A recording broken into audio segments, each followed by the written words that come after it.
हरे कृष्ण मित्रांनो, स्वागत आहे तुमचे यूट्यूबच्या ऑडिओ बुक दुनियेत।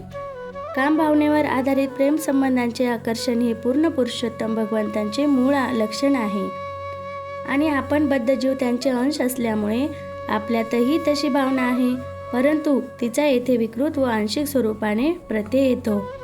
अशा स्थितीत जे या भौतिक जगात काम जीवनामागे आहेत ते जेव्हा श्रीकृष्णांच्या गोपींबरोबरच्या लीलांचे श्रवण करतील तेव्हा त्या जरी भौतिक वाटत असल्या तरी ते दिव्यानंदाचे आस्वादन करतील। त्यांचा लाभ असा होईल की ते क्रमशः आध्यात्मिक स्तरावर उन्नती करतील। श्रीमद भागवतात म्हटले आहे की जो कोणी भगवान श्रीकृष्णांच्या गोपींबरोबरच्या लीला कथांचे अधिकारी व्यक्तींकडून अतिशय विनयाने श्रवण करील तो भगवंतांच्या दिव्य प्रेममय सेवेच्या स्तरावर येईल आणि त्यांच्या हृदयातील कामरोग पूर्णपणे नष्ट होईल। दुसऱ्या शब्दात असे श्रवण भौतिक काम जीवनाचा प्रतिकार करील। हरे कृष्ण।